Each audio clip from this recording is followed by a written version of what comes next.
बेटे आज हम करने लगे हैं फ्यूचर परफेक्ट टेंस। देखो इस टेंस की पहचान क्या है। इस टेंस के जो सेंटेंसिंग होंगे ना बेटा, हिंदी में जो आएंगे, जब उनके पीछे होगा चुका होंगे, चुका होगा, और इसके अलावा ई होगा, या होगा, ये सारे शब्द होंगे जिनको देखकर हमें पता चलेगा कि ये फ्यूचर परफेक्ट टेंस है। एग्जाम्पल देखे बेटा, वह एक मीठा गीत गा चुका होगा। देखो आया है इसमें चुका होगा, इससे हमें क्या पता चला, फ्यूचर परफेक्ट टेंस है। अब इसका रूल क्या है, हर टेंस के 3 पार्ट होते हैं। उसी तरह से बेटे अफर्मेटिव है इसका, इसमें लगेगा helping verb will have, shall have. ये आपको मैं पहले भी बता चुकी हूँ कि आई और वी के साथ लगेगा शैल हैव, बाकी अदर सब नंबर्स हैं उनके साथ विल हैव, और वर्ब की लगेगी थर्ड फॉर्म। परफेक्ट कोई भी टेंस हो बेटा, उसमें वर्ब की थर्ड फॉर्म ही लगती है, चाहे वो प्रेजेंट है, चाहे वो पास्ट है, चाहे वो फ्यूचर है। इस टेंस में एक बात और याद रखनी है बेटे, इस टेंस में अगर जो आपको सेंटेंस आएगा, इस टेंस के जो सेंटेंसेस होंगे, अगर उसमें दो जो है वो दिए होंगे एक्शंस, क्रियाएं 2 दी होंगी, तो पहली जो क्रिया होगी उसे हमने फ्यूचर परफेक्ट में बनाना है, और जो दूसरी बाद में हुई है उसे हमने प्रेजेंट इंडेफिनिट में बनाना है। जैसे बेटे देखो एग्जाम्पल है, दिन चढ़ने से पहले मैं सवाल निकाल चुका हूँगा। अब ये सेंटेंस पढ़ने से हमें पता चलता है कि 2 काम हुए हैं। एक तो उसने सवाल निकाला है, और कब निकाला है, दिन चढ़ना है उससे पहले। तो पहले कौन सा काम हुआ है, सवाल निकालने का, मतलब उसने सम सॉल्व किया है। ठीक है, तो ये काम पहले हुआ है, तो इसे हमने फ्यूचर परफेक्ट में बनाना है। और दिन बाद में चढ़ा है, तो वो जो काम है बाद में हुआ है, तो उसे हमने प्रेजेंट इनडेफिनिट में बदलना है।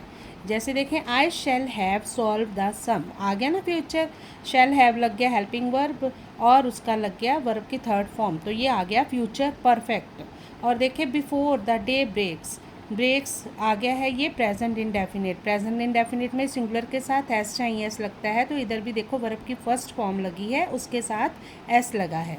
तो इस तरह से अगर इस सेंटेंस में ही 2 क्रियाएं दी हों, तो ये याद रखना, पहली क्रिया जो है फ्यूचर परफेक्ट में बननी है, और जो बाद वाली हुई है क्रिया वो प्रेजेंट इंडेफिनिट टेंस पे बननी है। ये आपका हो गया अफर्मेटिव पार्ट। आगे है बेटे नेगेटिव पार्ट। नेगेटिव में आएगा विल नॉट हैव और शैल नॉट हैव। वर्ब ये याद रखना बेटे, इसका हेल्पिंग वर्ब नॉट बीच में आएगा, विल हैव नॉट नहीं लगाना, will not have, shall not have, और प्लस वर्ब की थर्ड फॉर्म ही है। जैसे देखें, वह शहर नहीं पहुंच चुका होगा। अब देखो इस सेंटेंस में एक ही एक्शन है, एक ही वर्ब आएगा फिर यहाँ पे, और वो फ्यूचर परफेक्ट में होगा। He will not have reached the city, पहुँचने की इंग्लिश होती है रीच्ड।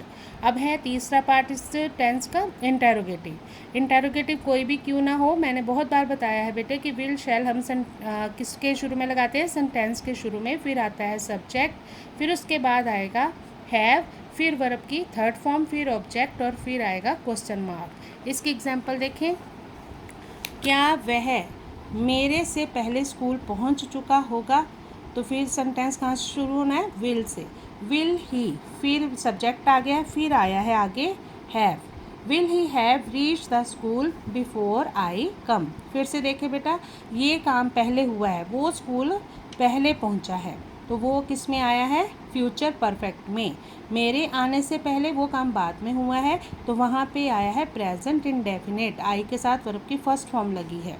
क्या उसके आने से पहले आप चाय पी चुके होंगे। फिर से इसमें 2 एक्शन हुए हैं, एक तो चाय पीने का, एक उसके आने का। जो पहले काम हुआ है फिर किस में आना है, फ्यूचर परफेक्ट में। विल यू हैव, फिर से देखिए बेटा सब्जेक्ट बीच में आया, विल हैव दोनों के बीच में सब्जेक्ट आ रहा है। विल यू हैव, फिर आई है वर्ब की third form taken tea before he comes, singular के साथ फिर से आ गया है कम, और उसके साथ आ गया है एस, मतलब प्रेजेंट इंडेफिनिट टेंस। ये था बेटे आपका फ्यूचर परफेक्ट टेंस। अब एक ही टेंस आपका रह गया है, वो हम कल करेंगे, फ्यूचर परफेक्ट कॉन्टिन्यूस।